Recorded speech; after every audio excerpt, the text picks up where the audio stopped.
Yeah, so mga kalakbay, we are back with another video. For today's video mga kalakbay, andito na tayo ngayon sa Bangkok, Thailand. So, third day na namin ngayon actually. So, kahapon nag-ikot-ikot kami sa mga temple. Ngayon ay content natin ay pupunta naman tayo dito sa shopping district dito yan sa Pratunam. Bali dito rin kami naka-stay. So, on the first night, ang saya nung ginawa namin dito kasi sabi na kumain ng napakarami yan. So, dito Manila so yun yun na yung tuk-tuk, the famous tuk-tuk. Hindi pa tayo nakasakay.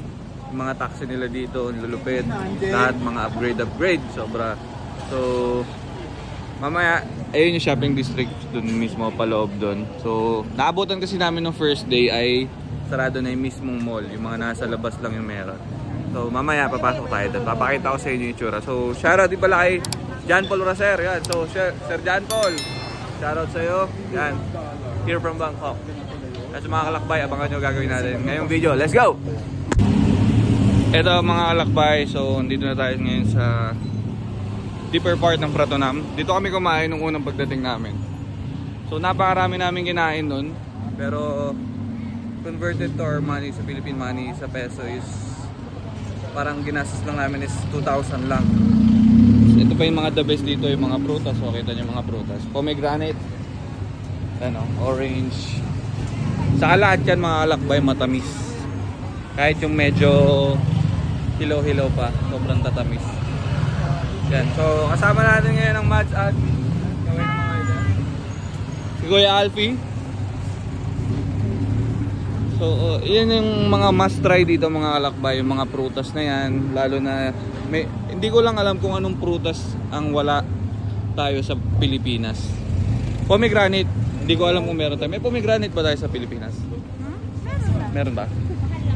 Mas mahal lang. Suha, nung first day na try namin.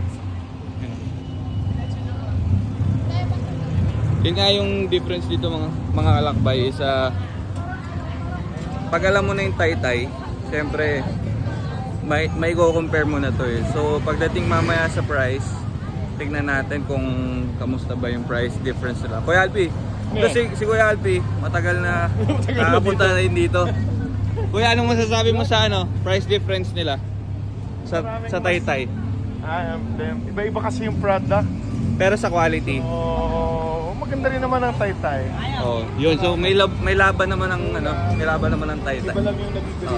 May mga talagang parang distinct products lang na siyempre yung made in iba. Thailand, mura sa Thailand. Ayun, yung made in Thailand, mura dito. Matik. Yan na. So kung napanood nyo na yung vlog natin before sa Cebu, yung night market, it's almost the same lalo na sa gabi. Kamukhang-kamukha siya na sa Cebu night market. Ay, mga tuk-tuk. Stigo. Lubid ng mga tuk-tuk dito mga kalakbay kasi mga naka-Brembo brakes. Hindi mo akalain na parang lang, tricycle nila yun dito. Ate Irma sa Kuya Samson. Yan. So ito na yan. Ito na yung mall mga kalakbay. Yan. Dito papasok. Pasok lang tayo ng entry point. Ang nakakatawa dito kasi legal yung jongke. And mga gusto mag-enjoy masaya dito sa Thailand.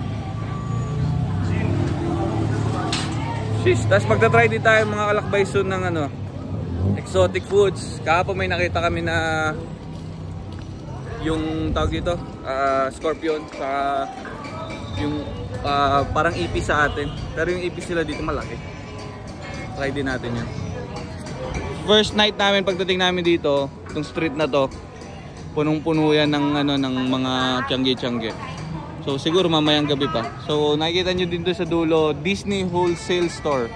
Mga Disney products meron din dyan. Hi guys, kaway naman kayo sa vlogs. You know, vlogger for the vloggeries. Yan yung tax nila dito. Green and yellow. Meron din pink. For the vlog. Yan, so papasok na tayo ngayon dito sa 167 Mall. Actually, ito mga lakbay the famous elephant fans. Yan. So maghanap pa na ba tayo dito sa loob? So, yun ang advice natin sa mga mamimili natin. Huwag agad bumili. Mag-inquire muna ng mga price. Saka okay yung conversion ng money natin pag nandito kasi mas may mura. So, yung dito sa loob. Magaganda lang. Sheesh! Try natin hindi masyado maglabas ng pera. So try natin 2,000 baht kung makahanap tayo ng mura. Kasi sila mga kasama natin dito na head talaga na ilang beses na nakapunta dito is alam talaga nila Kuya Alfie kung saan nakakabili ng sobrang mura na prices. Yeah. Ito na yung pinaka-mall. So, mga kalakbay, dito naman tayo sa shop ngayon ng mga ref magnet. So, bibili tayo ng ref magnet naman ngayon. Kung pasalubong. So, isa rin yan sa kailangan natin bilhin. Souvenir dito sa Thailand. So, yung mga iba-ibang variation. Baka bilhin ko yung mga ganito or siguro yung wood maganda rin. Pang pasalubong din. Yan. So, ibang mall naman to mga kalakbay. Kaya mga kalakbay, so lumabas na tayo muna sa mall. Yung nasa mall naman mga kalakbay, halos pare-parehas lang. Magkakaibang price lang talaga sila. So itong maganda rin spot dito, yung Bayoki Mall. Mura din yung mga benta. Pero usually puro pang girls tsaka mga pang babae yung mga magaganda na pang guys nandito sa main market. So ngayon mga kalakbay, kakain muna tayo kasi medyo past 12 na ngayon dito, mag-alauna na. Need muna natin ng energy para mag-ikot-ikot. Yan, so mamayang gabi magkakaroon pa yan. Yan, so kain tayo doon sa, hindi ko alam kung kami kakain ulit sa kinainan namin last time, pero tignan natin ngayon. Pakita ko ulit sa inyo yung food dito sa Thailand. Let's go! Ito mga kalakbay, ang pad thai na authentic pad thai talaga. Yan, so meron tayong chicken, meron tayong shrimp. Yan, so fried rice din meron. At the authentic Thai milk tea. Yan, so sibog muna tayo. Yan, so mga kalakbay, back to shopping na tayo. Dito tayo ulit sa Bayoki Gallery. So dito yung mga mura din ng mga shop. So yung mga kasama natin nandun sila sa loob kasi nandun yung mga binibila natin ng costume. So yan, tignan natin kung ano mahanap natin dito. Let's go! So mga kalakbay, ang hinahanap natin ay yung traditional na Muay Thai shorts. Tapos may nung first day kasi may mga nakita kami dito na boxer brief na branded. So yun yung Calvin Klein, Supreme. So kailangan mo lang maghanap talaga ng magandang design. Ay, maganda rin no kasi pagbalik natin magbuburakay tayo. Pero medyo mahal siya. So ikot pa tayo. Tapos syempre inhaler. Yun yung napakaraming nagsabi na bilan sila ng inhaler. So maghanap tayo. May nakita na kami the last time. Inhaler din. Tapos ano pa ba Teo? Ikaw, anong bibilin mo? Natawa. Baka kung ano lang din makita namin na hindi mo nakikita sa Pilipinas. Usually kasi yung iba, nakikita mo na yun yung mga iba. Yan o. So, ayan, paikot-ikot muna tayo ngayon since bukas naman lahat maganda mamili. So, yan mga kalakbay, ito yung sikat na bag dito. Yung Gentlewoman na brand. So, sa Pilipinas, kilalang ngayon yan yung Gentlewoman. So, dito, isa rin daw yan sa sikat na brand. Ano? So, iba-ibang design. Parang tote bag lang din naman siya, pero maganda kasi pagkakagawa. So, kung anong kinakabaliwan nila dyan. So, di pa rin tayo nakakabili. Nag-ikot-ikot pa rin tayo. Hanap-hanap pa ng maganda. Let's go! So, ito mga kalakbay, may pinili tayo na elephant pants. And so, magagamit natin siya, manipis lang siya na tela. So, magagamit natin siya for camping. Para siyang pajama, pero may Thailand style siya. So, yan, dalawa binili natin para kay Kyla at saka sa akin. Alright, first buy. First buy natin dito sa Thailand. Let's go! So, second buy natin mga kalakbay, bumili tayo ng pang ano naman, mga pang ride. So, nabili natin is ganitong design yan. Pero, medyo darker blue lang. So, ganda kasi may distinct design siya for Thailand lang. So, large size, nabili natin. Thank you! And, So, nakakadalawa na tayo. Si Ate Odette nakakadami na. Nakailan ka na? 7. Hinu-wholesale niya eh. So, May stock na. meron pa tayong hinahanap doon sa mga sinabi ko kanina. So, hindi namin alam ngayon, wala pa kami makita masyado. Pero may mga talagang nag-stand out na products na pag nakita nyo, kailangan bilhin nyo na kasi ang layo pagbabalikan pa. Tsaka pare-pareho. Tsaka pare-parehas din. So, yung price lang talaga nag-iiba. Price varies. Yeah, so, nandito namin sa bandang looban na part dito sa Protono Market. So, ikot-ikot pa. Let's go. So, yan mga kalakbay. Dito tayo namili ngayon sa New Square. So, ang ganda niya kasi ang daming magagandang makikita na quality. So, yung mga gentlewoman na bag, nandun din siya sa may bandang unahan. So, yung pinunta nating mall kanina, didiretsuhin nyo lang siya. Tapos, kapag diniretso mo to, diretso nyan ay Platinum Mall. Tapos, kapag meron pa tong mga iskini-iskinita na papasukan mo lang para makita mo kung ano pa yung nandun sa loob. So, iba-ibang design din.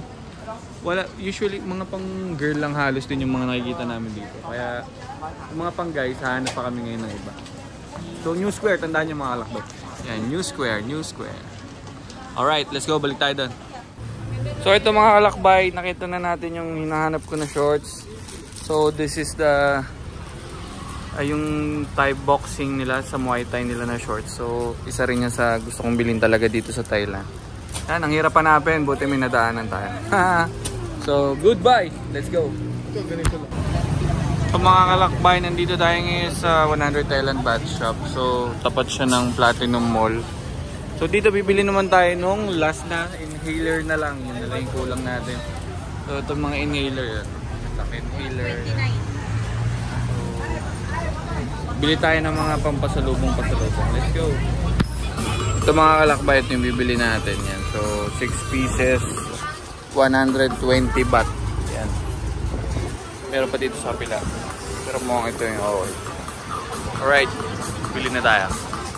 Yan mga kalakbay, so back at the hotel na tayo ngayon dito sa Lemon Tea. So mga kalakbay, pakita ko lang sa inyo yung mga nabili ko kanina sa Changi. So iba-ibang place to So ito yung mga products na to is a very distinct product dito sa Thailand. So meron tayong nabili na riding jersey. Ito ayan, may nakalagay na Thailand. So tinanong ko yung tindera kanina, itong product na to is soccer team ng Thailand. Yan, ganda rin ang gandang design. So meron din tayong inhaler na bili natin sa 100 store. Yan, yung sa tapat ng Platinum na pinakita ko kanina. So, ewan ko, sobrang sikat ng inhaler na to eh. Ito rin. So, ito yung mas matapang na inhaler. Meron din tayong nabili na ref magnet for only 100 baht. So, medyo ito lang yung naiiba sa kanila. Meron tayong nabiling Lacoste na polo shirt. Pero, binili ko itong mga kalakbay kasi ang ganda ng tela niya, at saka mahirap siya hanapin. Nabili namin siya for only 200. Sa labas kasi pag hinanap mo yan, mabibili mo siya for 280 to 300. Pero yun yung nabili namin for 200. Marami kaming biniling polo shirt doon. Tapos ito, Platinum, ganda rin, boxer short. So, boxer brief. Ganda ng tela niyan, cotton. Ito, nabili ko namin ay 500 for 300 baht. 5 pieces for 300 baht. Yan. Kasi ito rin yung Thai boxing shorts. Pang Muay Thai yung itsura niya. Itong mahirap hanapin mga kalakbay. So kanina naman nakita niyo sa video. Ilang beses kami naghahanap ni Ate Odette. So nahanap namin siya going dun sa may Palladium na mall. Ganda rin. Nabili ko for 200 baht. At syempre, ang napakasikat na elephant pants. Pwede pantulog yan. Pwede natin ito magamit pang camping. So, tag-isa kami ni Kyla niyan. Ang ito large, ito medium. Ito mura lang mga kalakbay. So, hanap lang kayo talaga nung store na medyo mura. Kasi halos lahat ng store, makikita mo yan eh. Pero, sa price lang talaga sila minsan nagkakaiba-iba. So, mga kalakbay, okay din talaga mamili dito sa Thailand. Almost the same para sa akin. Sa atin yung Taytay natin, yung Divisoria Market natin. Hanap lang kayo talaga ng medyo pupukaw sa mata nyo na kakaiba. Yun lang. So ito kasi talaga mga kakaiba na style. Kaya ito rin talaga yung mga hinahanap ko. Hindi lang yung basta may mabili lang tayo. Yan, sa mga kalakbay. Dito yan sa may Pratunam. Puntahan nyo yan dito mga kalakbay. Pratunam yan.